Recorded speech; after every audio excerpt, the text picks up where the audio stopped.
Hey y'all, this is Lori Kraft with the Kraft team and Origin Realty Group. I do a Facebook Live page called Tuesday Tips with the Kraft team, and we have added my business partner Pamela Post to that, and so now it's Tuesday Tips with the Origin Realty Group.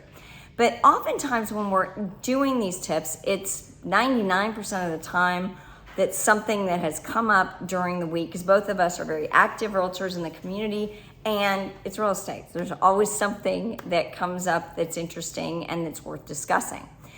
But it doesn't really afford us the time to deep dive into some of the issues that are related, but we just don't have time to discuss them all. So I thought I would start a new YouTube channel that addresses things in more detail. So the first thing that when we were talking about getting homes ready for listing, sellers always want to know, what's my house worth? How much can I get for my house? And that's the most important question, I think, in real estate. So when we're looking at that, how does a realtor determine your price? And is the market value the same as, say, appraised value? So those questions come up a lot. So first of all, I'm gonna let you know that even if you feel like your house is worth X, what's going to determine the value of your house, or ultimately what your house gets sold for, is what the market decides your house is worth. So when realtors are looking at your home, we take into lots of things into consideration. We take into consideration the neighborhood itself. We look at if it's a subdivision, if it's in town. What is a market trend? Is the trend going up? Is the trend going down? Is the trend stabilizing? We also look at that particular section of your neighborhood. And even in sections, it can come down to streets, especially if you're in town. One street will sell higher than another street. We're not always sure why that is. Usually we can identify why, but not always. So we have to look at that. So what your agent is going to do, their first step, is they're going to look at comparable sold properties. And they're going to probably make that pretty narrow. They're going to look at homes that have your similar square footage, probably give or take 300 to 400 square feet. Some are a little bit broader and will go out 500. Depends on how many houses you have to compare it to as to how broad they're gonna make that spectrum. They're also gonna look at how many bedrooms, how many bathrooms. They're gonna look at whether it's a 1-story or a 2-story. They're gonna look at, is it a detached garage or an attached garage? Does this neighborhood have homes that almost everybody has a pool? Because if everybody has a pool, you're gonna wanna compare like to like and try to find those listings with pools. If almost nobody has a pool, that can become a problem, believe it or not. You've upgraded by putting in a pool, but if nobody has one, then not only is that not going to help you, it may actually hurt the value of your house. So that's something to consider too, because in that neighborhood, obviously people don't care about a pool. So you did it because it was helpful to you, but the buyer may not care about it, and it may actually make your buyer pool smaller, because maybe in your neighborhood, people don't look for pools. So those are all the things they're gonna do. So they're gonna make it narrow simply because it's easier to compare apples to apples than to compare apples to oranges and then try to make the orange look like an apple. And that's what we ultimately end up doing if we're comparing things that are grossly not like, they're unlike properties.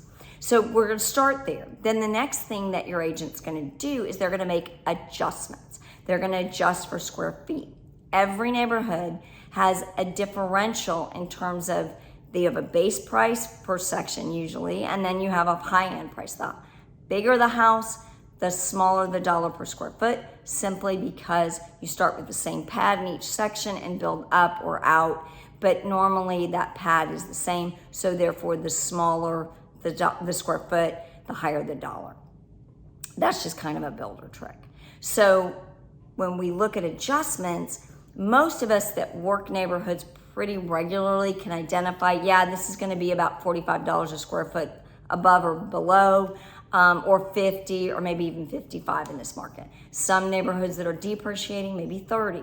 It just depends. You need to know that neighborhood, and you need to know the section in the neighborhood. So how do we determine that? Well, most of us that are selling a lot, we're looking at appraisals all the time. So we know what the appraiser is giving it. So that kind of helps kind of achieve, but we know that. We may also have appraiser friends that we call, and they say, hey, in this neighborhood, what are you doing per square foot to make adjustments? And they can usually help you out. But sometimes it's just old fashioned, going back to the drawing board and looking at the math. What did a 3,000 square foot house sell for versus a 2,800 square foot house? What was the differential in the price? How does that equate dollar per square foot, with all things being equal and making all those adjustments? And then you have to really do a lot of math and a lot of homework on it. And that's where your realtor's knowledge set really comes in. So that's another thing that we do. So outside of that, we're gonna make adjustments for a pool. What is a pool worth in this neighborhood, or what does it cost you in this neighborhood? If you have all new appliances and all new, fixtures, and you have updated with granite countertops or quartz countertops, those things can add up. A full kitchen remodel in Houston generally costs about $50,000, and the return on investment is close to 45. So if it's a brand new renovation, then your realtor may be able to add that full 45,000 on. If it's 5 years old, probably they're gonna add 20. If it's a master bathroom or a primary bathroom, or then you might be able to add an additional 15 to 20, depending on how good those upgrades are.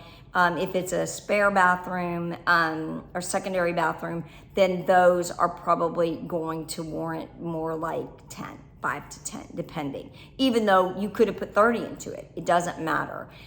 It's only there's we call it a cost to enjoy, the cost of enjoyment.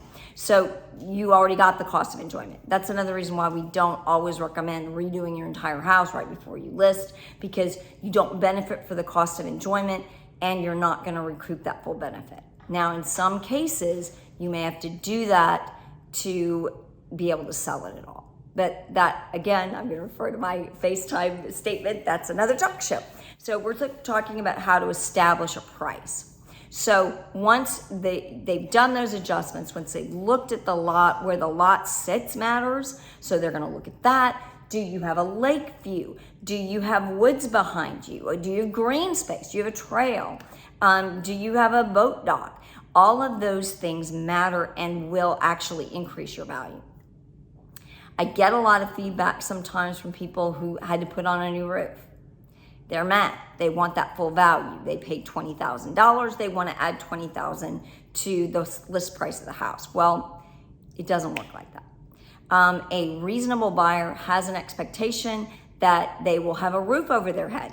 That's where it comes from, right? There's a roof over my head that doesn't leak, that isn't going to be problematic for them. So a working roof is part of the value. So if your roof is old, if it has been repaired multiple times but not replaced, those things actually cost you in terms of list price. But a brand new roof, unless it was put on right before you listed, is not going to add much in the way of value, if anything at all. Same thing's true for mechanicals. They have a reasonable expectation that an AC is working and that is in good condition.